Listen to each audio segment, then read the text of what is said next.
Hey guys, welcome out to Revolution Church tonight. I'm going to go through the recent King James only debate that was had between myself and Stephen Boyce. Now, Stephen Boyce invited me to debate him on the topic of the writings of John, and so he had just finished writing an article for his particular church and ministry, and it was basically about the pericope adulteri, and so he was defending that. And I have recently launched a book about Revelation 16:5, and so we debated about these two issues. And so what I want to do is I want to just go through this debate step by step. Now I'm probably going to do this maybe in 3 parts, because I don't want to just cram it all in and skip over things, because sometimes in these debates you go back and watch them and there can be a lot of loose ends. There's a lot of things that are not finished and a lot of questions that are not answered. So what I want to do is I want to try to tidy all that up in these videos. So I'll probably do 3 of these, and so maybe over 3 weeks. And so firstly what I'm going to do is I'm just going to play the video, and so I'm going to play certain sections of it. Obviously when I'm talking, I'm not going to be stopping it and saying, oh, I should have said this. Maybe every now and then I'll do that, but I'll just let it run. But when Stephen's talking, I'm going to stop it and say, okay, well, this is what I think. And sometimes too there's certain issues of when there's a whole lot of information, when there's a massive cluster of information, it can be hard to tidy all that up, and it can be hard to stay on topic, especially when we were bouncing from Revelation 16:5, which is to do with one word, to 12 verses in the book of John. And so this was very difficult to do. It was very difficult to jump from one to the other.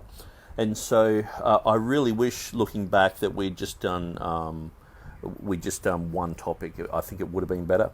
But I believe that this is a little bit of a taster for people who don't know much about the issue of Revelation 16:5 and the book that I've written on it, and also the book that I was promoting by James Snap. Now, James Snap and I, we don't see eye to eye on a lot of things, but we do on the issue of the pericope adulteri. And reading through his book, he's done an excellent job at explaining the lectern cycle. And so what I'm going to do, I'm just going to go straight into it, because I don't want to go over things that I'll be going over later, because I've got my mind full of information. I've got a bunch of notes here. And so I'm going to jump onto the YouTube video, and hopefully this will be clear for you guys, clear enough. All wired up. I've got lots of different things happening. Hello and welcome to another edition of Proselytize or Apostatize. I'm the host, David Russell, along with my co-host, David Paulman. What's up, David? How are you doing, Russell? I'm good, man. What you been up to, man? Working on Romans 9 ceaselessly. Finally got my commentary out on that today, so yeah. Yeah, man. I saw that, man. I haven't had a chance to watch it yet, but I'm kind of excited. I know Stephen is, but... Right on. Yeah, man, we've been having a contract shift and transition, so it's been like crazy at work, so I haven't been able to do much reading or anything, but yeah, we got a scholarly debate today, don't we? Yes, we do. Yeah, obviously, you know, we've had one King James only debate on here, and so we're going at it again. But yeah, this one's going to get pretty deep, because we're hitting some specifics in that debate. So yeah. So what are we hitting, man? Tell me about it. All right. So we got a passage in, is it Mark, the first one that you're going after, or is that the one in John? Because I don't know how we switched that up. Did you finally agree on that one, Stephen? We're going to be covering the pericope adulteri in John 7, 53 through 8:11, and then Nick's book has covered Revelation 16:5, specifically That's from the one. All right. Right on. Yeah, that was our special guest, Stephen Boyce. Hey, Stephen, how you been since the last time I saw you? I'm surviving, David. Surviving. Nice. Well, David, I'm gonna hand it over to you, man, and let you get started on this so you can introduce the topic and our guests. Yeah, sure. So first, let me introduce Nick Sayers. I know he studies this topic quite extensively. I've seen him on, I believe it was Modern Day Debate was where I first saw him debating the topic. So how are you doing, Nick? Yeah, good, thanks. Yeah, going well. Great to have you on with us. And then, of course, returning for the second time, Stephen Boyce. How are you doing, Stephen? Doing good, David. All right, so we're just going to dive into the debate then. So we got, 10-minute opening statements. Obviously, Stephen, you've been through this before. We're going to be letting Nick go first because he's presenting the... So just before we go into the debate, I just want to read a bit of an outline. Now, I've just got some words written out here. Now, I was trying to put this on a different device, but I just sort of ran out of time, and I've got so many devices going here, so you'll probably be able to read it, and it's full of spelling mistakes. But this is how I go through my thing anyway. So we had a 10-minute opening statement, and I actually had an entire 20-minute opening statement written out, and it ended up being a 5-minute opening statement. And so I sort of got a bit confused with how the structure of the debate worked. And I really should have looked at how these guys had done their previous debates, but I guess I was just so busy. And so I was under the assumption that I would get 20 minutes, then Stephen would get 20 minutes, and we'd have a debate on the pericope adulterae. Then we would do the other debate on Revelation 16:5 later, but then it ended up being, instead of a 20-minute opening statement, it ended up being 10 minutes each, which equaled the 20 minutes. That's where I was getting confused. And because we're doing two issues, it ended up being 5 minutes on the pericope adulterae. So I've gone through this long list of things that I'll read what I've got here. I was under the impression that we got 20-minute opening statement each. So I actually had written it all out. Then when it came time to debate, I realised that we get 10 minutes each. Thus, the 20 minutes was for both. Just a misunderstanding. And then had to halve it again due to having two topics. So what I thought was 20 minutes on the PA turned out to be about 5 minutes. I think because I was reading what Stephen put on the screen, so this is a little bit later on, I was reading what Stephen put on the screen and also listening. I mistook, I think, him saying that the Ethiopic has hosios for saying the middle part of the triad and is part is missing. So we're sort of talking past each other. So it is a confusing topic for those who don't know much about it. It's a bit like, talk about something scientific. It's, you're just jumping in the middle of a science class and you have no idea what people are talking about. And so oftentimes these videos go just into a popular audience, and people just they browse through these and they think, well, what are these guys talking about? And sometimes I felt like even the other two guys who were part of the video were they had no idea what we were talking about, and at times.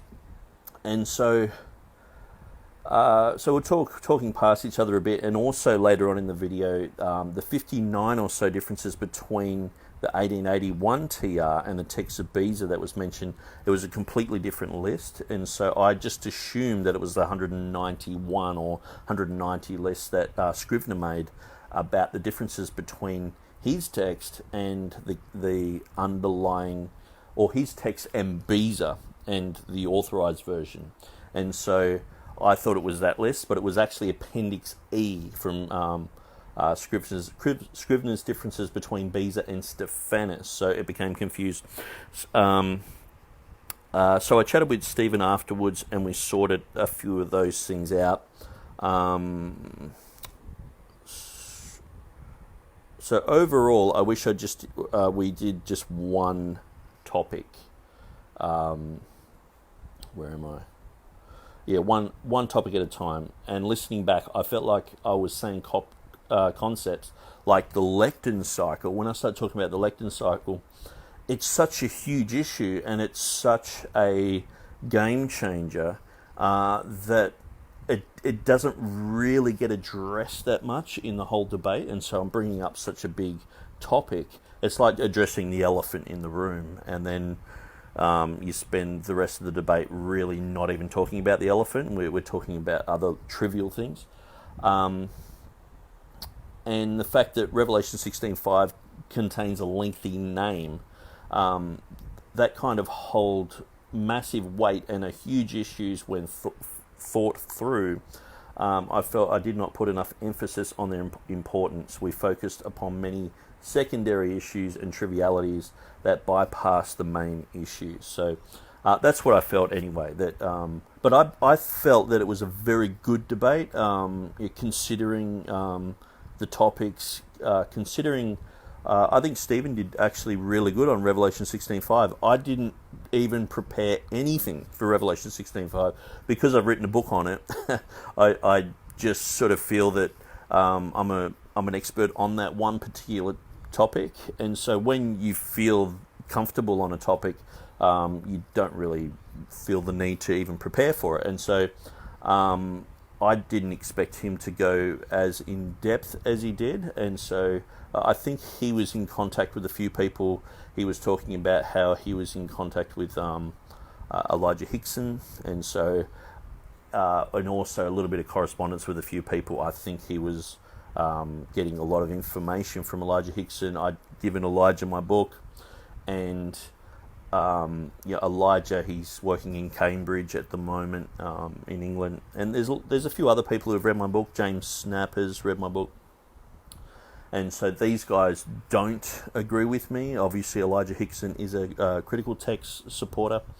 He works for Tyndale House, and so these guys don't gel with the Textus Receptus. And also James Snap, the guy who I learnt so much about the Pericope Adulterae, he doesn't gel with what I've written either, because his concept is more like a majority text concept. And it was interesting because just recently there's been sort of like a debate chat thing with Jeff Riddle and James Snap Jr. and Peter Gurry. So Peter Gurry's for what is he for? Because you sort of corner him on the Nestle Aylan United Bible Society text, and when you corner him on an issue, he just jumps straight to the Tyndale House text, and it's like, now they've got this smorgasbord of Greek texts they can just choose from. It's like a shell game. You point them out, and they just say, oh no, it's under this one, and so. But James Snap is sort of, and that's the thing, sort of majority text guy. And so, but I've said to James, are you a majority text guy? And he said, no, it's equitable eclecticism, I think it's called. And so I don't really know anyone else who holds his view. And so, and then you had Jeff Riddle, who's a TR guy, but he is a more broader TR guy. See, I'm more a supporter of the Textus Receptus that underlies the King James Version, where Jeff Riddle is more a TR guy who supports the Textus Receptus underlying the Reformation Bibles. And so, that would probably include Scrivener and, the King James and Geneva and, all that, because he's Reformed, and I guess those, looking at Luther and looking at Calvin. And that what they say does have a lot of truth in it, where there's hardly really any difference between the TR editions when you compare them to say the differences between the critical text and the TR of, say, Scrivener. And I understand those concepts, but I've gone through a lot of those issues. Luke chapter 2, verse 22, 1 John 5:7. Some people even go that far where they don't. TR guys, they don't have 1 John 5:7 because Erasmus didn't have it in his first two editions and things like that. But I believe that my position is the same as Edward Hill's. And what I've discovered too is that Scrivener's text is basically my position. But I think Scrivener did a really, really good job, but he was still working for Westcott and Hort. And when you come to think about it, the Trinitarian Bible Society text is actually a child of Westcott and Hort. It's quite interesting. I'm not saying they produced that text, but they were the ones who wanted that edition of the TR printed and published. They got Scrivener to do it. They're the ones who wanted it so they could show people the difference between their Greek text and the Greek text that underlies the King James, so the position that I have. And so that's why I think, Scrivener, he does very good, but there are a few issues here and there. And it would be great to get a bunch of scholars together who are fluent in Greek and really nut some of those issues out and go through all the editions of the TR and go through and compare the authorized version with Scrivener and make a definitive list of where there's problems, issues, and clear them up. Maybe a marginal note in a Scrivener edition, or maybe even changing Scrivener edition. I know a lot of people say Jay Green, in his editions, he puts the amen at the end of Ephesians, where that's taken out in Scrivener's text because the 1611 didn't have it, but it was a typo. Well, some people think they were following the Clementine Vulgate, but that's a whole bunch of issues. So, so that's my excuse for why there were a bunch of ums and ahs at the beginning statement, because I had 10 minutes where to cover two topics where I thought I had 20 minutes to cover one topic. And so I just sort of fudged it and just talked about some main points.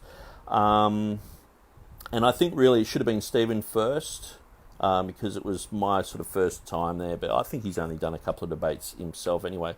But one thing I'll give to Stephen, he really does talk well. He's very well spoken. He will be a good debater.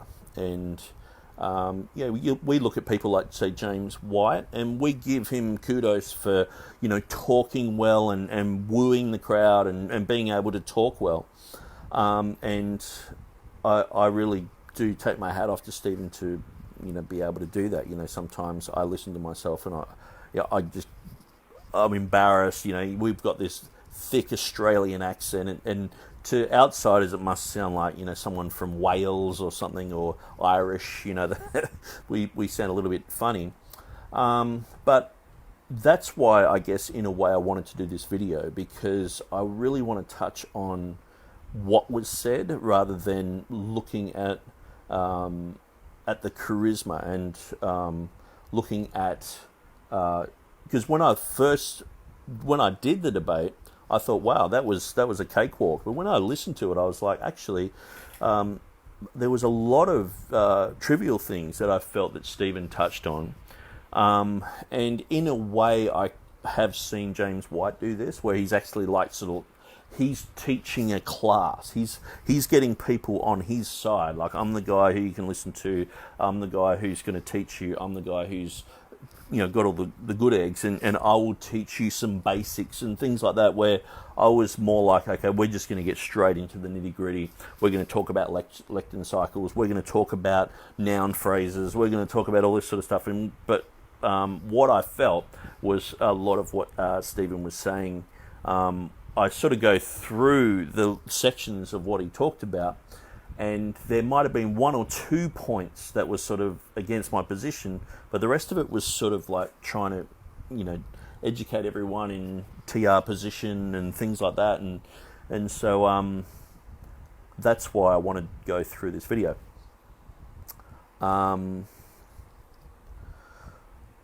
All right, so I will go through my section and I will just let it run. The affirmative here.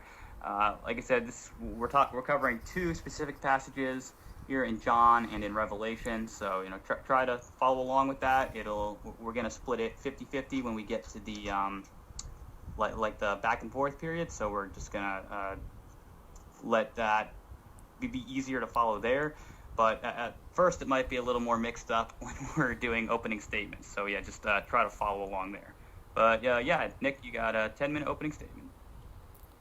Okay, so I believe that the pericope adulteri should be kept in the Bible. I get labelled as a King James onlyist. It just seems like a label that doesn't seem to matter if you fight against this. I've got a site called texasreceptus.com. I've been involved in Bible translation into Urdu, I've also actually updated the King James in the King James Version 2016 edition, but I still get called a King James only. So it's just this label that you get stuck with, and I don't really care anymore. People can call me whatever they want, and I just say, hey, yeah, I'm King James only, whatever, whether they think I'm a Gippite, a Ruckmanite, or whatever, that's fine. So I just want to touch on that. The logo was King James only, and I understand maybe they got it from the previous debate where they just put that there. A lot of TR guys would take massive offence at that. A lot of people fight against that. I used to fight against it a lot, and until I came to the full position that I hold now, that it's the underlying Greek text of the King James Version that never got printed, that is the definitive TR, or text receptus. And so calling someone King James only, if they don't want to, so they don't know that I'm just like, hey, I don't care what I'm going to be called, but just say they had Jeff Riddle on there, or some of the guys from what's their church called, Agros Church over in the States. If they had them on there and it was King James only, they would flip it, and they would be talking for the first 5-10 minutes about how it's a slanderous term. Because, see, the thing is, there's a whole heap of baggage that goes along with that term, and so usually it's to do with Peter Ruckman, and there's a whole bunch of rubbish that goes along with that term as well. And so basically it's King James Version onlyism is a cult. The Bible was re-inspired, all that sort of stuff. Stuff that, I don't really know many people who really believe that. I've seen a few guys on the internet, and I think the last guy they debated was one of those guys. But they've got to make that clear distinction, and I think if they're going to be debating people like myself or other TR people in the future, they've got to make that distinction. They've got to go out of their way to clear those things up. I don't really care, but I know 95% of other Texas Receptors people do. They don't want to be labelled King James only. And someone like Jeff Riddle is just not King James only. That he's not like, okay, it's the underlying Greek text of the King James Version. He's like, it's the underlying Reformation text. It's the Greek text of the Reformation. It's Erasmus, it's Stephanus. I think they're all very good, and they, Erasmus is like 99%, and then it gets through to when the King James guys did it, it was 100%. And so, but they make a clear distinction, and they want to stay away from that label, because if they get branded as a King James only church, some people might leave their church or not have a fellowship with them, and so it can cause a lot of problems. And so this is one of the things where, sometimes you're in these chat groups and you're talking about Bible versions and things like that, and people get their knickers in a knot about people talking roughly or saying, oh, you're not a Christian or whatever. And but at the end of the day, we're doing a debate, and these guys will just say, you're a King James only guy, which if you ask them and say, what is a King James only? Like if you go to, say, the Reformed sage and say, what is a King James only guy? You're just like Stephen Anderson. You're just like Peter Ruckman. You're like Sam Gipp. You're like Gail Ripplinger. You're like Tex Mars. You're in that group, not you're a TR person, And James White just says TR only is the same as King James only. And so I don't really care what they label me, but I just thought I'd bring that up, that they probably should really think through it and sort of ask the opponent, is this accurate? Because imagine if I did that to them, invited them for a debate, and I had, just some heretic, or George Van Smith, who he worked on the Westcott and Hort Translation Committee, and he was a Unitarian, so he didn't believe in the Trinity, but he was on their translation committee. So imagine if I had Unitarian debates, sort of thing. That's what it's like, because King James only is like a cultic type of term, and people are like, you're King James only, and a lot of people don't even understand what King James only is. It's just like this horrible thing that if you turn into it, you've crossed the line. You're a flat earther sort of thing. So anyway, I'll continue. But I believe the pericope adulterae should be kept in our Bibles, in modern versions. I believe that what is represented in the King James Version and the underlying Greek text, the Textus Receptus, is accurate and are the words of God and are from John. And so there's also another verse in the Bible, another area in the Bible in the last 12 verses of Mark that has about the same number of verses, or same number of words missing. It has exactly 12 verses missing, and some people, hyphen that and say, "Oh, it shouldn't be we shouldn't say omitted or deleted or missing." But there's only 2 Greek manuscripts that don't have the last 12 verses of Mark. So you're looking at 99% of all the manuscripts have it, and only 2 don't, Vaticanus and Sinaiticus. And to me, it's the absolute slam dunk that the last 12 verses of Mark, they should be there. They've been accepted by the church. They're in pretty much everything except for Vaticanus and Sinaiticus. But in this case of the pericope adulterae, we're looking at the ratio being about 85% of manuscripts have it and 15% don't. Now, how can this be explained, that there's 15% that sort of that omit this passage? Well, there's a thing called a lectern cycle. And so this is a concept brought up by scholars such as Maurice Robinson, David Black, or James Snap Jr. Now, I believe this explains why these 12 verses are omitted in the early manuscripts. And this is because the pericope adulterae is a unique type of story, and it was an interruption. The scribes interrupted what Jesus was doing, threw this woman down at his feet, and this interrupted the normal narrative. And so I believe that what happened was when the early lectern cycle was happening, which I guess it's like having a Christmas story. Imagine in the middle of a Christmas story, we've got the woman caught in adultery story. It just stood out. And so what they did is they actually put marks on the manuscripts to point to skip this story and to do it at a later date. And they actually had a day where they focused on that story, but they didn't want to focus on it at that time. So I believe that these marks became mistaken, just like today, Bruce Metzger says these marks are omission marks, but they're actually not. These are for the lectern cycle, for people who are reading these verses to just skip the woman in adultery and go to John chapter 8, verse 12. And so to me, this explains everything, because the early scribes who were copying manuscripts, they thought that these marginal notes meant to actually leave this part out. And so some people left that out.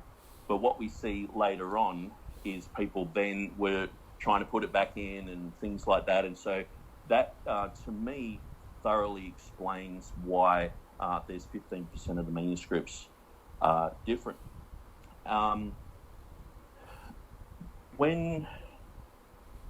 When we look at the evidence, unfortunately, people like James White, Dan Wallace, they're not looking at the lectern cycles. And I believe that this is the silver bullet against the concepts that come originally from Tregelles and go through Hort and then parroted by Metzger.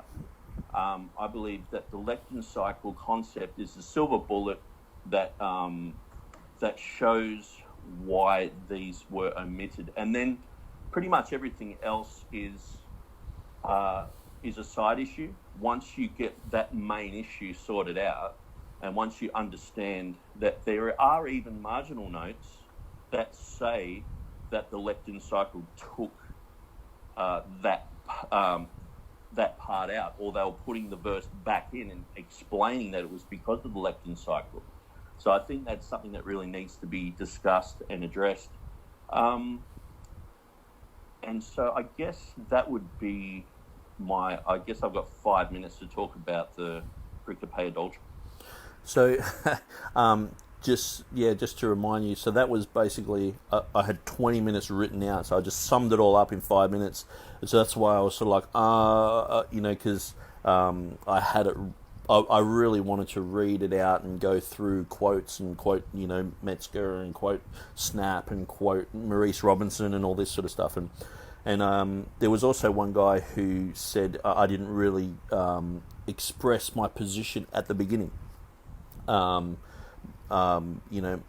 Presuppositions and things like that, and so it's a little bit hard when you put on the spot like that. And so, we just it's like we're just, it's like we're just put together, and it's like fight. The rules have changed, and you just start fighting. You don't think about those other things.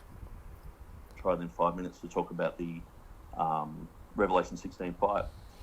So there is a verse in Revelation 16:5 that basically says, I'll get it actually verbatim because I'm known to paraphrase things wrongly. So in the King James, it says, and I heard the angel of the waters say, Thou art righteous, O Lord, which art and wast and shalt be, because thou hast judged us. Now, the words which art and wast and shalt be are actually a name. It's called a noun phrase. Now, this is actually an expansion of the name of Jehovah. Jehovah is made up of a Hebrew word hava, which means to be or to exist. It's very closely related to I am. The name I am and Jehovah are very closely linked. So when in the temple, whenever they said the name Jehovah, the priests in the temple would say, which art and wast and shalt be. And so this is this exact phrase. And so this would be the expansion of the name of Jehovah. And so this is the most holiest name in the whole entire New Testament, apart from probably Jesus saying, I am. And so I just, like I said earlier, some of these things that I'm saying have weight because I'm summing everything up in my opening statement. So I'm cutting away all the vegetables and I'm just giving meat. And I'm saying, okay, it's a lectin cycle for the first issue. And then with Revelation 16:5, I'm saying it's a noun phrase. So when it says the one who was and is to come, that's a whole name. It's a noun phrase is like, if we see a boy on the bike and he steals something, we can say, quick, let's chase the boy on the bike. The boy on the bike becomes a noun phrase. Or the boy on the bike who stole something, that can become a noun phrase. A whole bunch of words can become a noun phrase. And so the one who was and is to come is actually the expansion of the name of Jehovah. And so that should show people, because say if you have Revelation 16:5 in the modern versions and in the critical text and in the majority text, it just says the one who was and is and holy. It's like it's not flowing. It's like the past, the present, and holy. It's just weird. And so we might say something like, Jesus Christ, yesterday, today, and forever. If we had yesterday, today, and holy, we'd think, oh, that's a bit strange. We might have to look into that. And so Revelation 16:5 is, there's 5 of these triadic declarations in the book of Revelation. Now, 4 of them are said by heavenly beings. Jesus, he said it. Angels said it. 24 elders said it. And so every time they said it, before they said it or just after they said it, they say the word Lord, which the word Lord in Greek is kurios, but in the Hebrew, so John was a Hebrew, so it would have been Jehovah. So in my book, I go through how the name Jehovah is actually the name of God. I know the Jehovah's Witnesses have stolen that, but even if you talk to a Jehovah's Witness, they say it's not even the proper name of God. They say the proper name of God is Yahweh. Now, the name of Yahweh, this is what I deal with in my book. The name of Yahweh is actually Jupiter. So when you go to a church and they're saying Yahweh, let's praise Yahweh. They're actually saying let's praise Jupiter. Now, Yahweh is the Latin way of saying it, and it's been like that for 1,500, 2,000 years. They were saying it even before Christ. One time the Romans went into the temple, and they put idols in the Jewish temple of Jupiter called Yahweh. So it's actually a pretty big deal. I don't get too much into that pagan roots type of thing. If you've ever watched my Easter video, I sort of dispel a lot of those pagan roots things and show people that Easter isn't pagan. It has nothing to do with paganism or a mythical pagan goddess. It's all to do with the resurrection, and the word Easter actually means resurrection in German. Or Auferstehung means resurrection. That's where we get Oster from. That's where we get Easter from. So it actually comes from the word resurrection, not from Josta. What I believe happened. Whoops. And so, anyway, I'm sort of rabbit trailing there, but I'll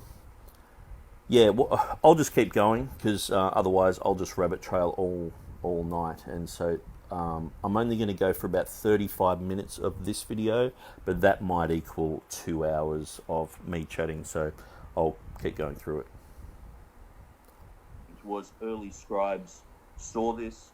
When you go through issues like the Old Testament, when you have the Tetragrammaton, many times the name is substituted. They might put God over it, or Adonai. The Jews won't even say the name, and so they'll substitute it. And I believe that's what's happened here.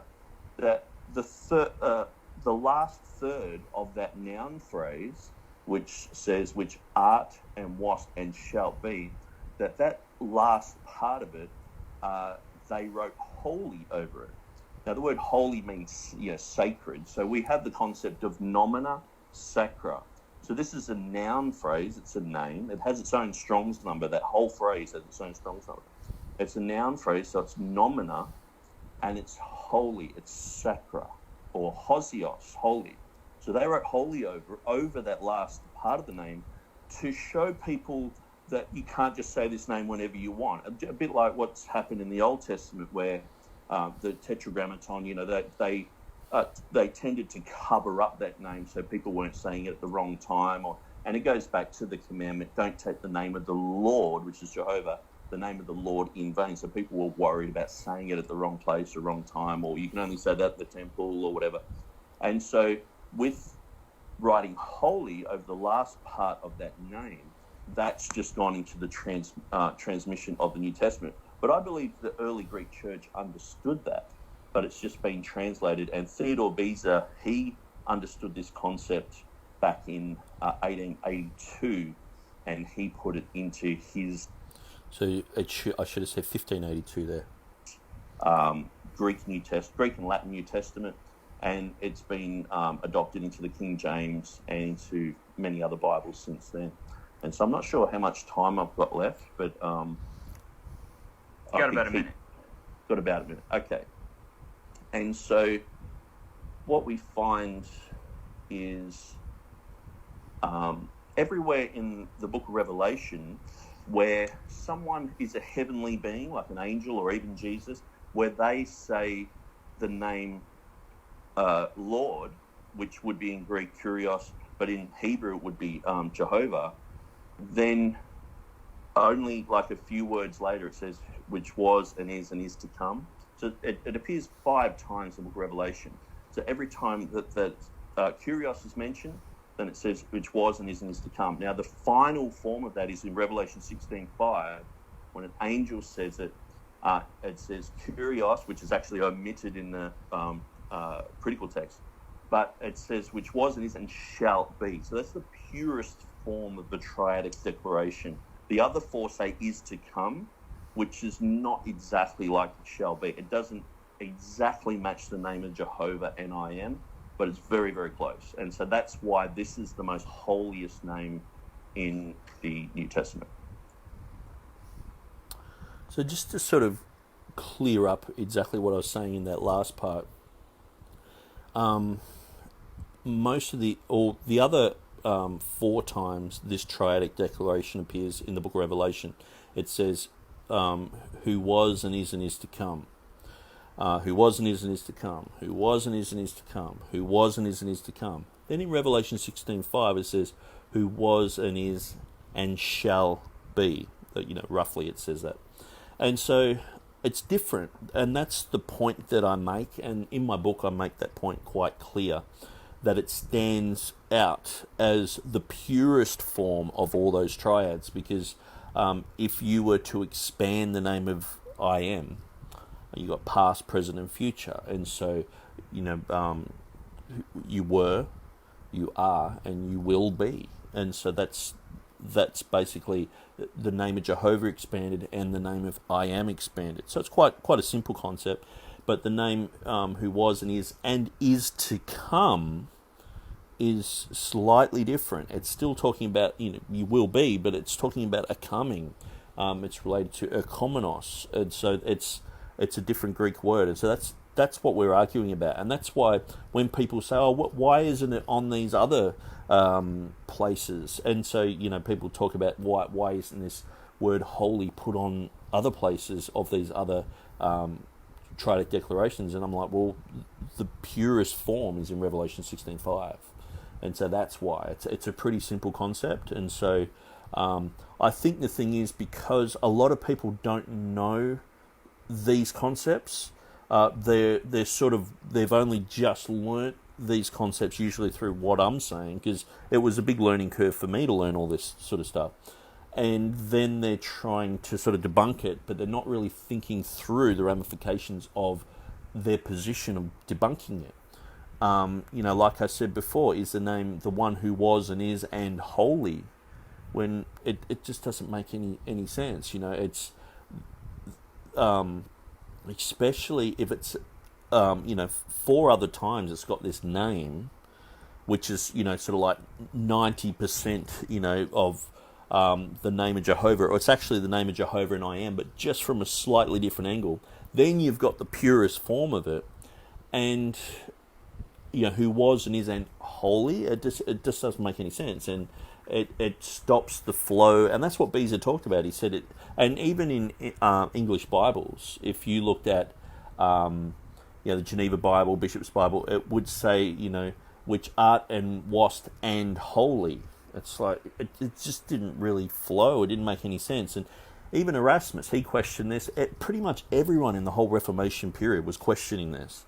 And Theodore Beezer, he nailed it. He said this is part of a nomina sacra. So what the early Christians, they used to get the sacred holy names like Jesus, and instead of writing out the whole name like Jesus, they would just have the first letter and the last letter, and they would put a line above it. But when you've got a noun phrase that's huge, which art and wast and shall be, what do you do with that? Put the first and last letter? You're going to confuse people. It's like, well, we'll just put holy there. And so to me that makes perfect sense, and that's exactly what Theodore Beezer describes. So it's not even my idea. I just read the notes of Theodore Beezer. And so hopefully that clarifies for you what I was trying to say there, because again, I thought I had more time later on to speak about these things, but I get that across in the end, but it's pretty hard to sort of squeeze it into this time frame. So Cliffy Copeland, hey Cliff, how you doing? Can you get a link to that Jupiter debunking stuff, please?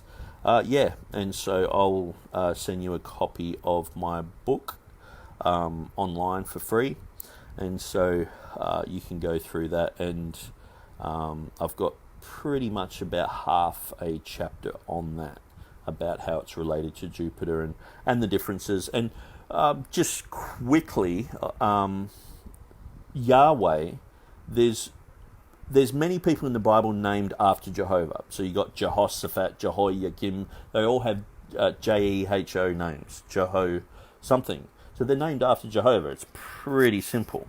And so when you say the name is Jehovah, it makes a lot of sense. When you got Yahweh, the etymology of that just basically comes from the Latin. It comes from Jupiter.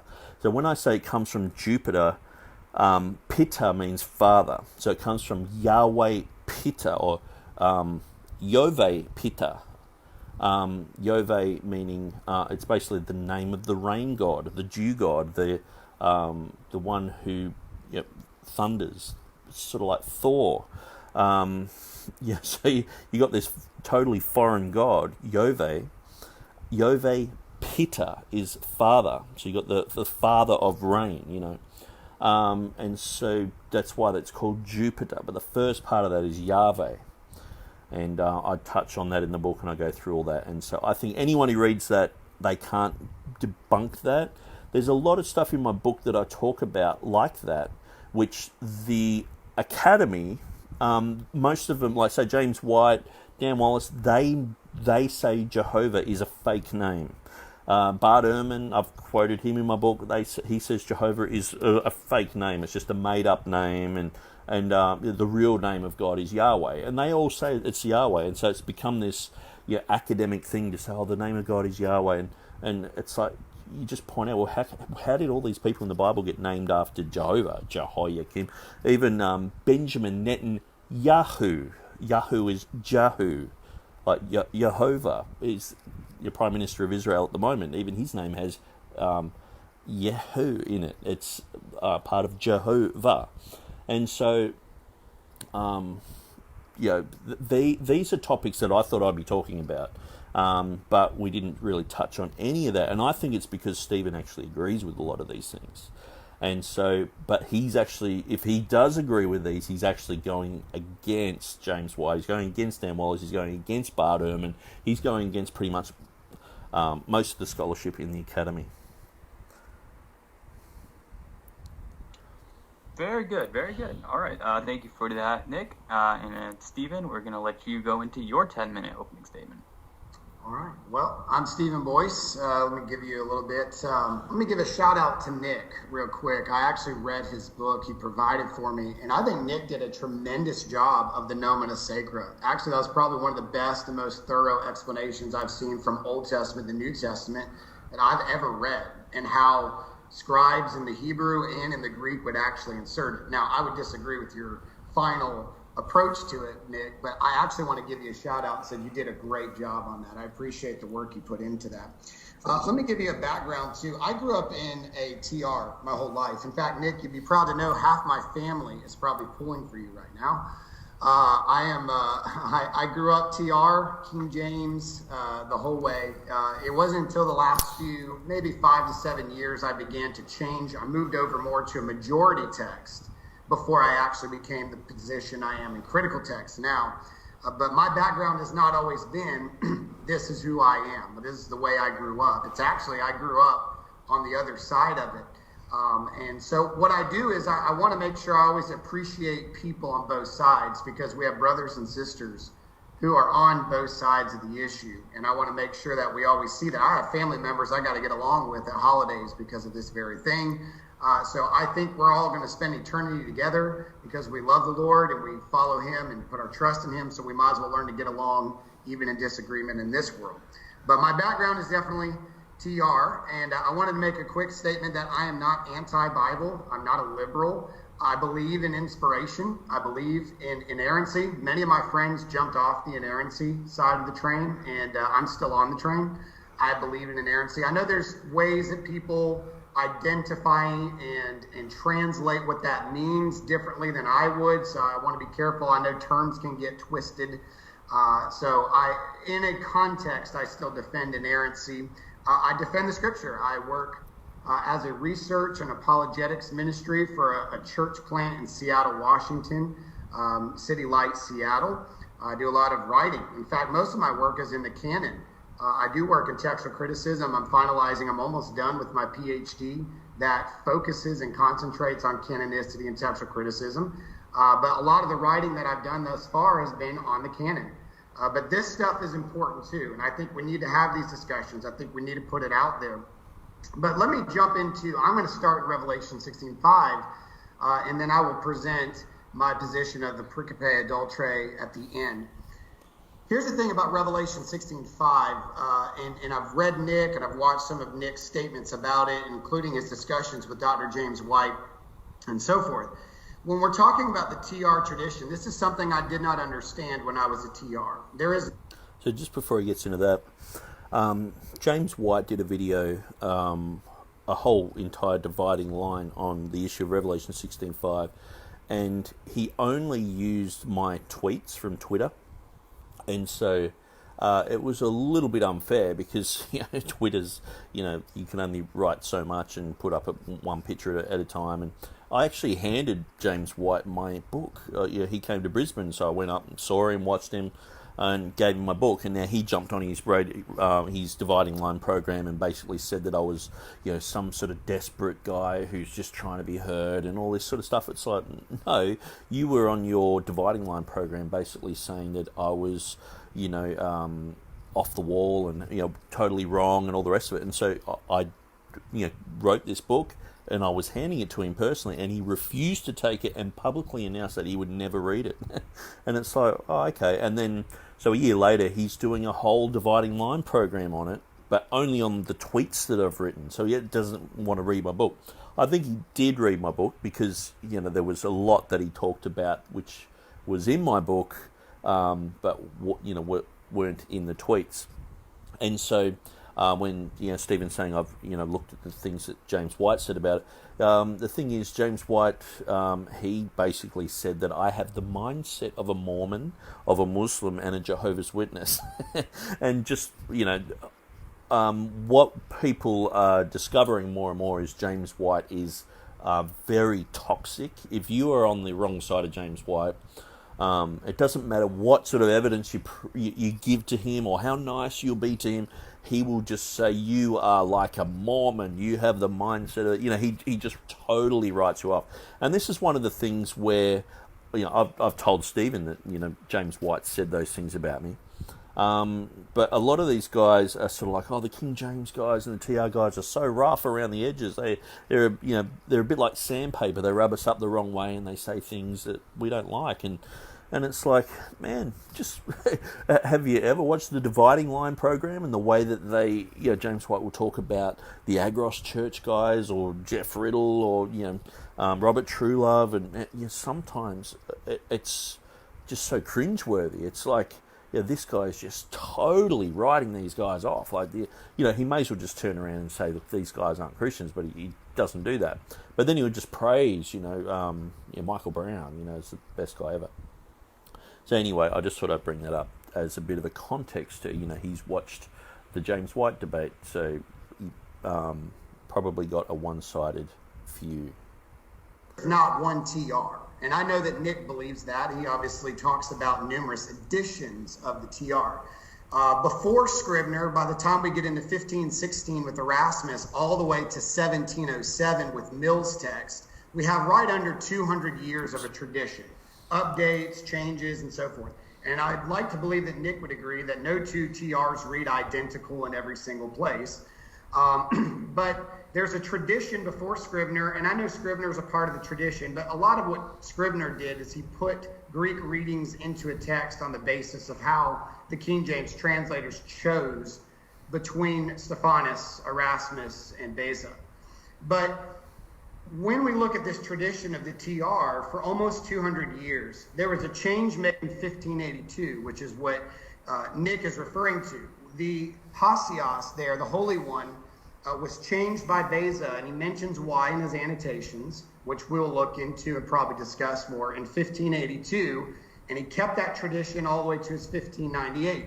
So in 1604, the King James translators, looking at the different editions of the TRs, if you would, the most updated would have been obviously Beza's work.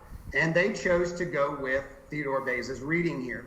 The interesting about that is I happen to believe that if the King James translators would have chose Stephanus in that place over Beza, that this debate wouldn't even be happening. I think the main reason, maybe not with Nick, but with most, I don't think this debate would happen. I think most of it's happening because it's been kept a tradition through the English translation because of the King James translators. That's my personal opinion. An interesting thing about this tradition, it was short-lived. Out of the 200 years of the TR, the reading Isamenos, which is to be, was actually changed later on in the other editions of the TR. In fact, Beza died, I believe, it was in October of 1605, I believe it was. And his editors put together another edition named after him in, guess what year? 1611. And in that edition, his own editors actually changed the reading back to Hasios. They did not keep Esamenos in the 1611. So the last edition of Beza, granted he was dead, but his editors clearly did not agree with the change that was made. In 1624, you have the Elzevir nephew and uncle who put together two big-time Greek texts. There was other editions that were changed, but the main ones were 1624, and the big one was 1633. And the reason for that is because in 1633, they gave it its official name, the Textus Receptus, the received text by all. But in 1624, they also did not have Beza's reading. They would have aligned themselves more with the Stephanus reading. But in 1633, Elzevir changed it back to Esamenos to fit Beza's reading. But then in 1707, there was a man by the name of Mills who also has an edition of the TR. He changed it back to Holy One, Hasios. He did not go with Beza's edition there. So my point in that is within that, there's really only a 30-year tradition, maybe a few additional years because of Elzevir 1633. Most of the time we talk about, well, this is the received text, the text that's been received by all. But out of those 200 years, really less than 40 years of it was actually accepting the reading that is Esamenos. Most TR traditional years of acceptance before Beza and after Beza accepted the reading, not just Esamenos for that short time, but most of the time it was actually Hasios. I would say that to me, this reading came in because of something that's been called a conjectural emendation that Beza did in his 1582. Now, I don't think it's a conjectural emendation to the fullest extent as some would say. To me, actually, based on what he said, I think he was actually harmonizing the text more than conjecturing. I think he looked at the other four usages, as Nick talked about in the book of Revelation, chapter 1, chapter 4, chapter 11, and he harmonized it to fit the way it read in the previous four. And at the end of his annotation, both in his 1598 and in his 1582, he stated at the very bottom that basically he not only did it on the basis of harmonization, but hermeneutically understanding the passage. So he concreted his decision by saying, well, this is what's happening contextually, so I'm going to keep my statement because it contextually makes sense on the basis of hermeneutics. So I think that this decision was made not in the overall tradition of the Greek manuscripts, even in the TR traditions. Most years of the TR tradition did not have this reading. Even after Beza, some of the editors went back to Hasios instead of Esamenos. So I'll leave that there for that section. I'm going to talk about the PA a little bit. Okay, so I've written a little bit about this, and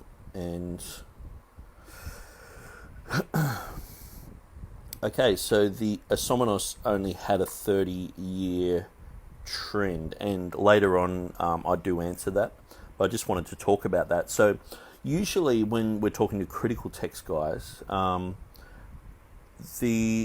there's this whole thing of like trying to pit TR editions against each other, where I don't see that at all. Like, it's a bit like me saying, okay, so what about the Nestle Island 26th edition? It says this, and the 28th edition says that. Obviously, which one do you go with? Because the NIV follows this one, and to me, they had a progression, and so Erasmus, he laid a foundation. Actually, it was Complutensian Polyglot guys. They laid a foundation. And that's in print. We're not even talking about the just manuscripts. People were working on these things quite a lot. Aldous, he was doing his own edition. And they eventually did the Aldine edition. That was mostly Erasmus's work. And so you had Complutensian Polyglot guys in 1514. You had Erasmus, he did his 5 editions. His first one was in 1516. Then you had a few guys like Wolf and what's his name? It starts with C. I can't remember his name, but there was 2 other editions. One of them was Stephanus's uncle, I think it was. And then you have the 4 editions of Stephanus. and then you have Theodore Beza jumping on board, and then you have the King James translators doing their own edition. So you had a whole bunch of guys going through all this information. And then after the King James was printed, then you had some other guys, the Elzevers. It was uncle and nephew, and they were a printing family, and they printed some editions. And so what you see is, there are differences in these because there was a progression right up until the King James, and then the King James translators, because it's not just Erasmus, it's not just Stephanus, it's not just Beza and the teams that they had, because they had teams around them. You're talking about up to 60 guys working on this. And each time, when Erasmus has finished his last edition in 1535, then you have that his ceiling becomes the floor for Stephanus, and Stephanus works on that, and then his last edition, I think it was in 1551, and that was the first edition of the Bible with numbers in it, like John 3:16 and all that. And his ceiling becomes the floor for Beza, and so Stephanus' son Henry Stephanus became the main printer for Beza. Theodore Beza worked on those issues. He took over from Calvin. He was instrumental in the Geneva Bible, and so then they worked on the text for many, many years, and then that ceiling was then given to the King James translators. So the whole concept of trying to pit one TR against another is just, it's like, trying to, getting the latest model, car, Toyota, and trying to compare it to like something in 1970s. It's like, no, there was a progression. Things have improved. And it was because there was a new technology around called printing. And so they were trying to iron out these differences. And so as they worked through more manuscripts, as they went through more versions, as they understood the Greek and the Latin and the Syriac and the Hebrew and the Old Testament and the New Testament even more, they refined that until it came to the point where the King James translators worked on their own Greek text and they perfected it. And so this whole thing of, because sometimes like the Elzevers in 1624, they basically just they worked off Stephanus' 1550 text. And so, but then 9 years later, they put in the reading that I'm defending here and talking about in Revelation 16:5, because they looked at the scholarship of Beza and went, wow, that makes sense, and they added it. And I actually go through that in my book. I have a little section on that. I might even bring that up, just so you guys know what I'm talking about here. All right, where are we?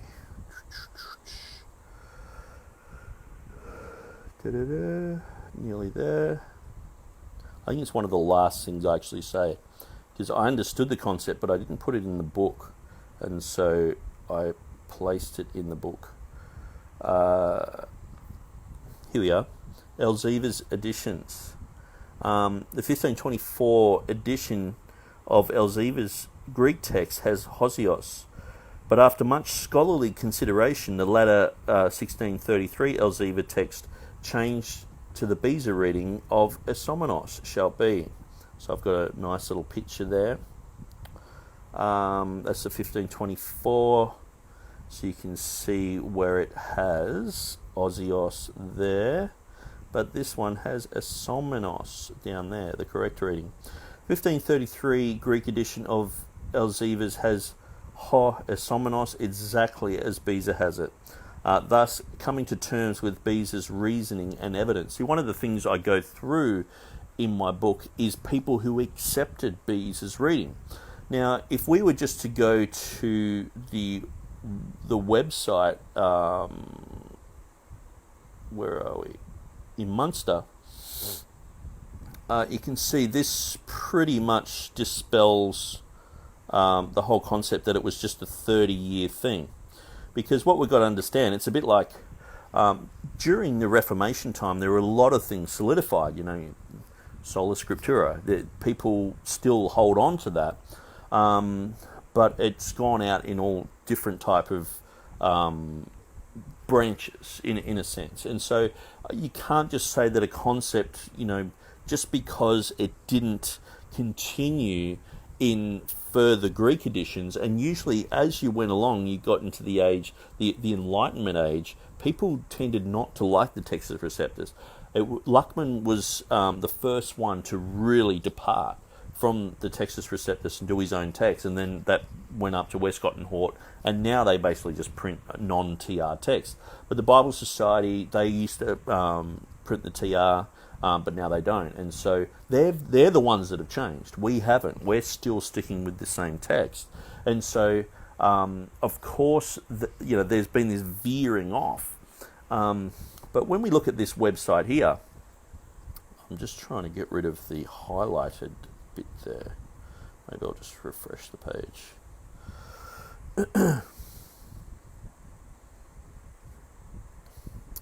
And so, here we have, this is on the Munster website. And so we have Revelation 16:5. It's CJ, conjectural emendation. So they have on their website, all the conjectural emendations. So in the Nestle Aland 28th edition, it says Hosios. The conjecture is Ho Esomenos. So it's by Theodorus Beza, 1582. So that's where they can trace it back to. And so you can look at a citation. If I click on that, and I think this is the exact wording that Stephen later on copied and put into a picture, and so we'll see that a little bit later.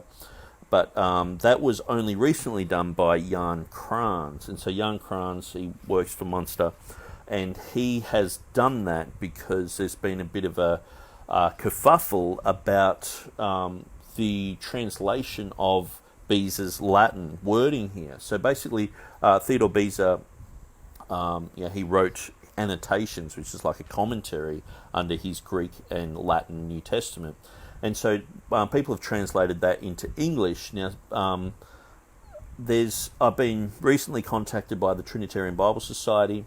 They said that it's been mistranslated, and it should actually read that Beza did what he did based upon manuscript evidence. So Jeff Riddle felt that this too was mistranslated. Jeff Riddle, I think he minored in Latin or something like that, so he knows his stuff in Latin, and he said it wasn't translated properly, and so he was saying that as well. And also Jan Krans has recently translated this, and he has basically said that it was from a manuscript, and so it says, therefore, I cannot doubt that the original reading is the one I restored from an old and reliable manuscript. So that's almost completely different to what we saw before, because in what we saw earlier, the old way of that this was translated in English, it basically said that Theodore Beza had put back into the manuscript or into the good book this reading, not he had gotten it from a manuscript, and so it's totally different. But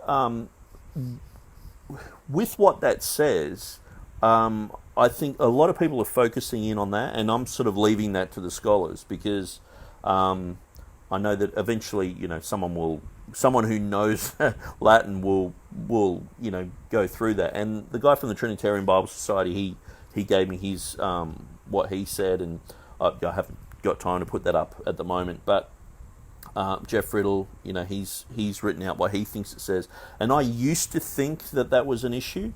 But after discovering everything else, I think that's actually a side issue, because basically in my book I proved that it's in the Latin, it's in commentaries, it's in a whole bunch of stuff, it's in the Ethiopic, and so it's sort of like, well, it's in a whole bunch of stuff.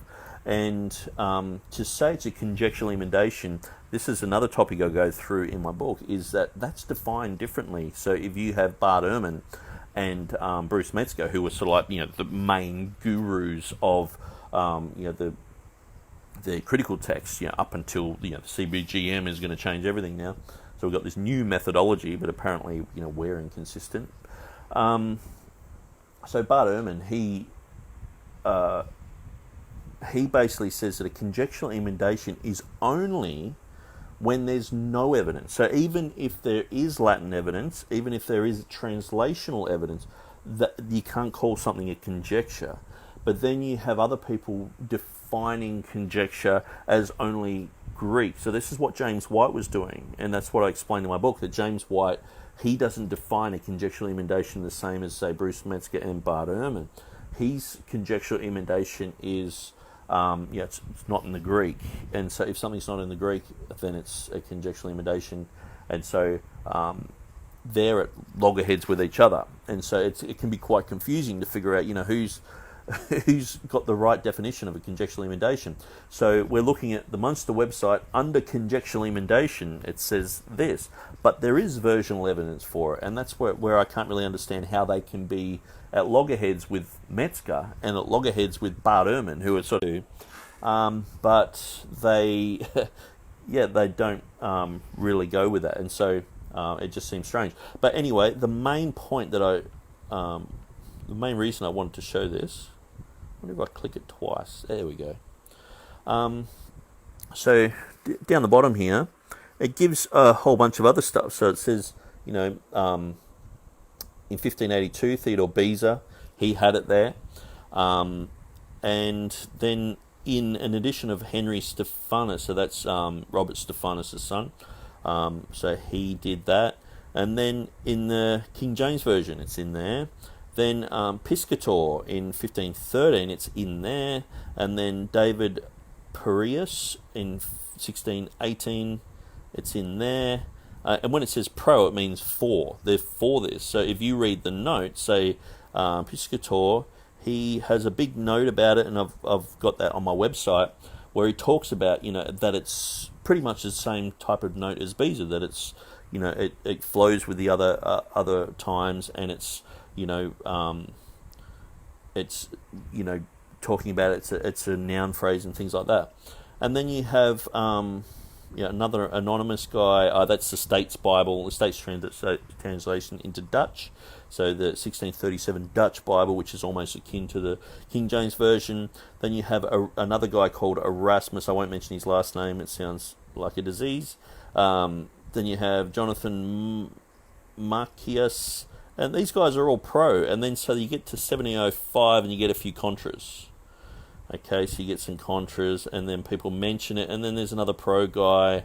But yeah, you can see that a lot of people during that time supported it. So it wasn't just Beza and then the King James guys, and then it just sort of faded out. It's like, no, the whole text issue, it continued on in a pure stream. But there were all these branches going off everywhere, and Unitarians were involved in that, and they don't want Jesus saying he's the one who was and is to come, which is an expansion of I am and Jehovah. Unitarians hate that sort of stuff, and so it's like let's chop, if we can, let's get rid of the last bit of that. Let's support that type of reading, and so obviously they're not going to want Jesus to be Jehovah. It's like, and so. Those are things that need to be taken into consideration.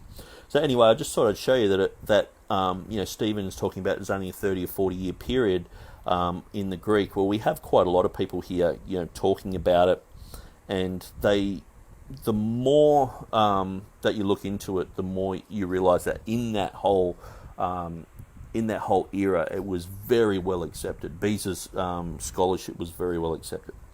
So I'll go back to the video because I want to try to hurry this up because my phone is only on 20%, and hopefully I can get to the 35-minute mark. Adultery. I wrote an entire article on this, and I only have a few minutes, so I'll try to go quick.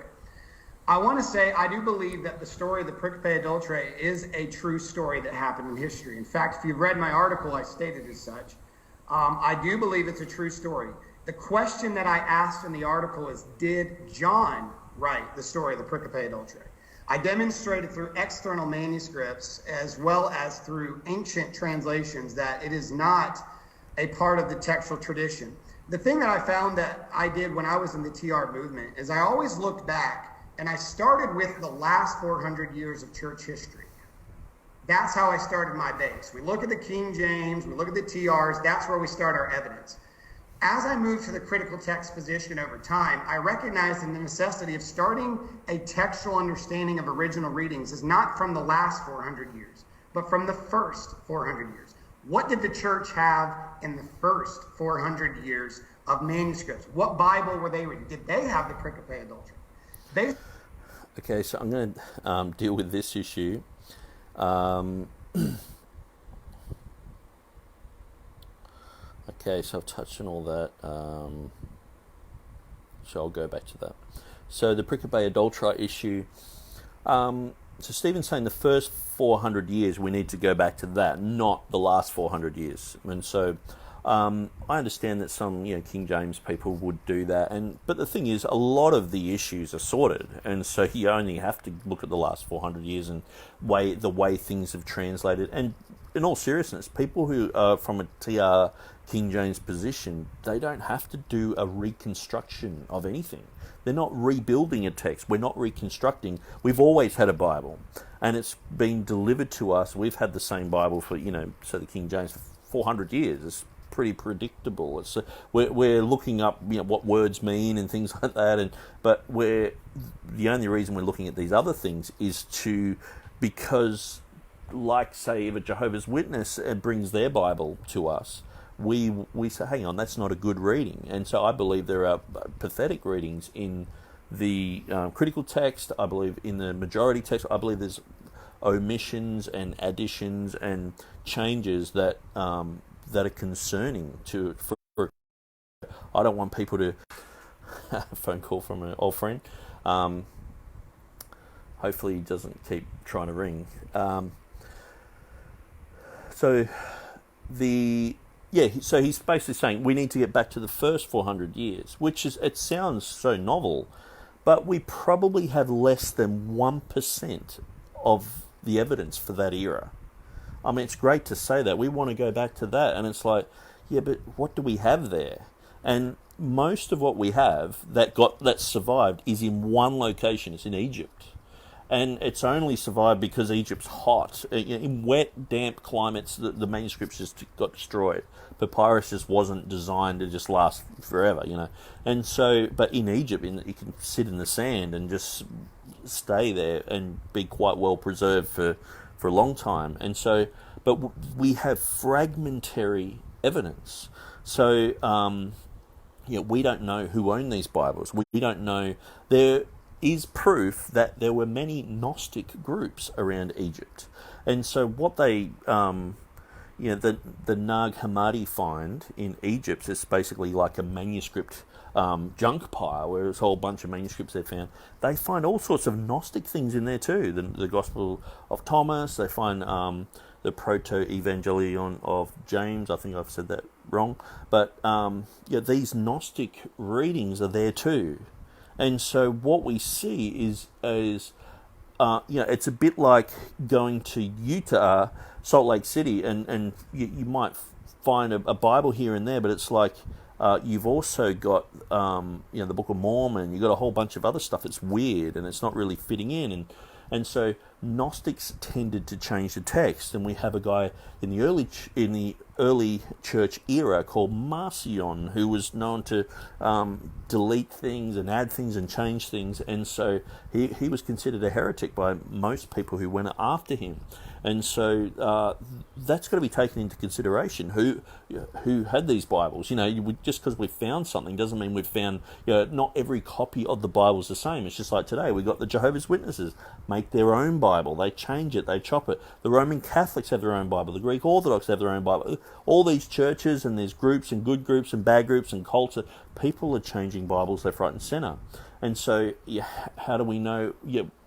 How can he be sure that the evidence that he has is less than 1% of the evidence in the first 400 years? What I find is people, they grab one bit of evidence and they say that's it. They make their conclusions on that. Where I don't think you can. I don't think you can make such definitive conclusions on such fragmentary evidence.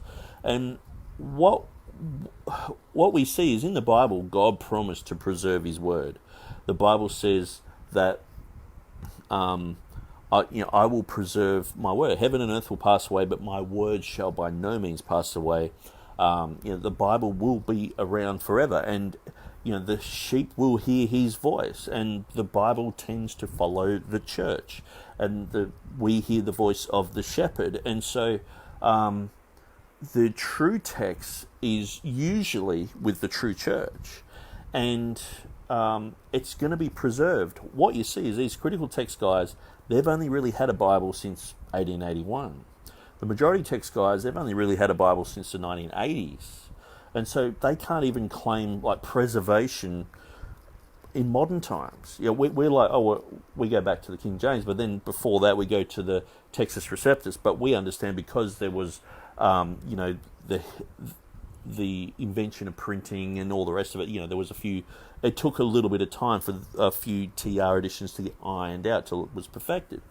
And then you got the manuscript era. But even going back and looking at that, like I was explaining to, I think it was Timothy Berg, we were discussing a few things about a month ago, and I was saying, well, the fires of London in 1666, I think it was, destroyed something like 480 acres of London. And where they kept all the information about the King James Bible went up in flames.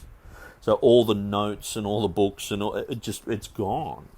And so they have fragmentary evidence for the King James Bible, and that's only 400 years ago.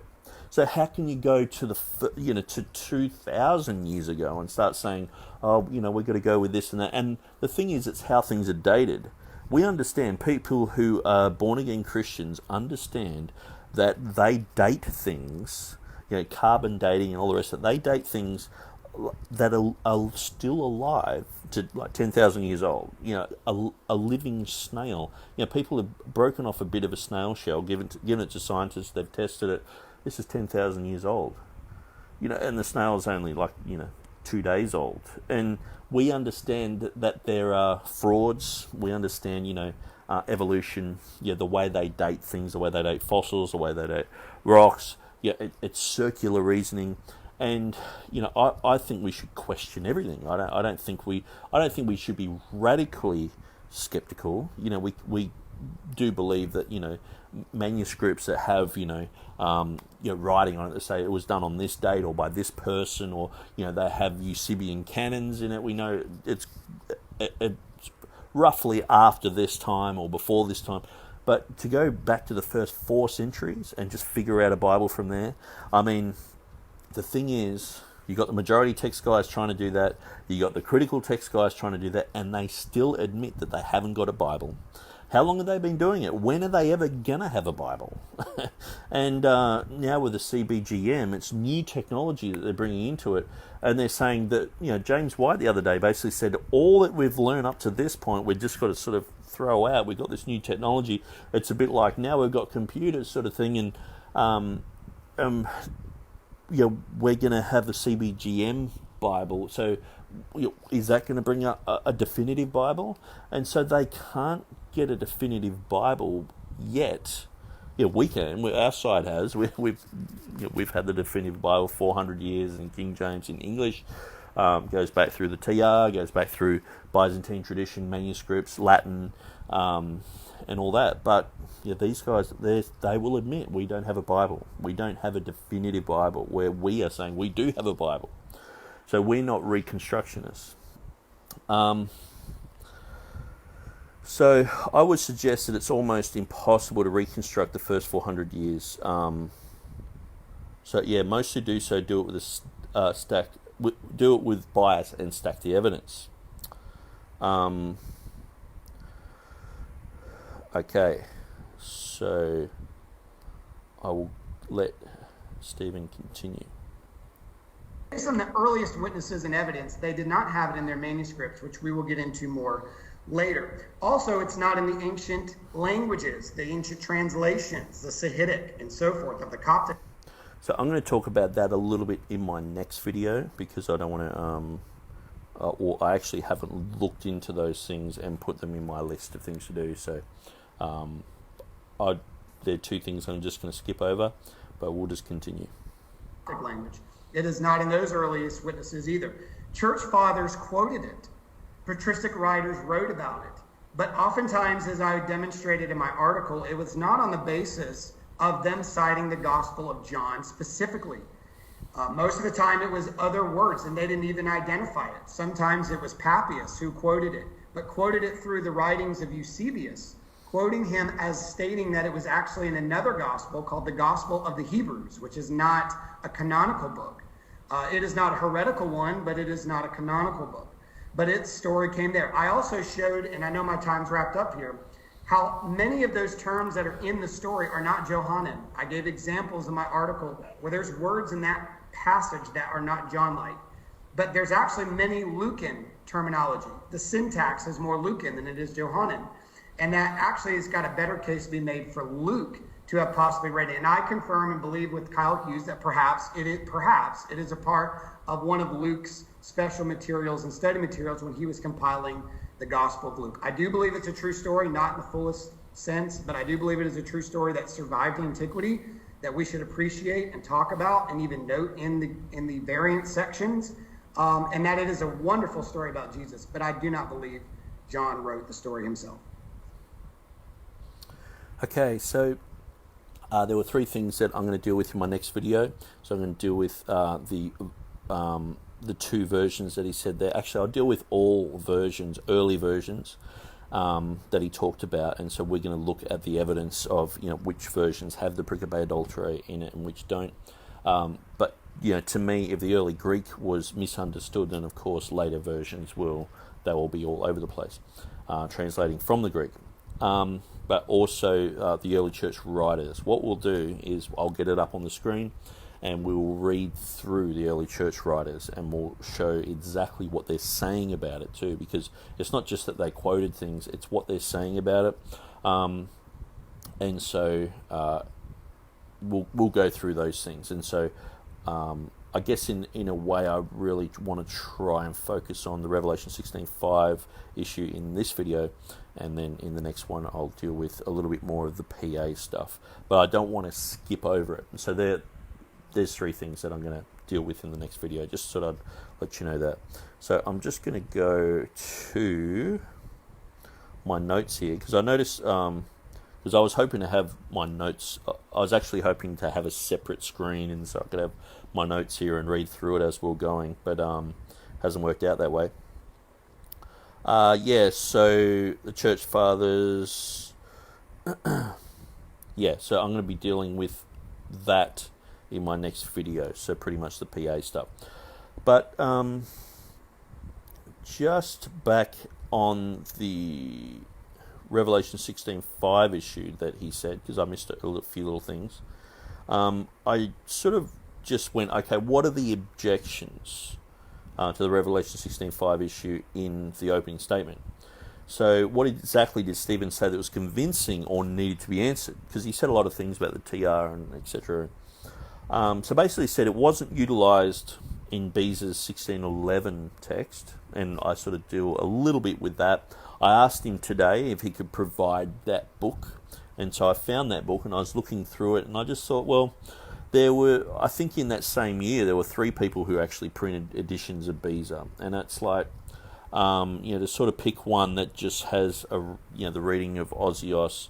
I mean, even the Elzevas did that later. I don't think, because I can't actually access that book because it's only available in libraries. It's not available online. It's pretty hard to just judge that. I think if he is going to make those claims, what he really needs to do is have a screenshot of that, make sure it's, or even the introduction of that. Which exact Greek text are they looking at? Was this something that Beza on his deathbed said, don't put that in my next edition, or that's sort of how it was almost put across. And so that's one issue that was brought up, that it wasn't used in Beza's 1611 after he was dead.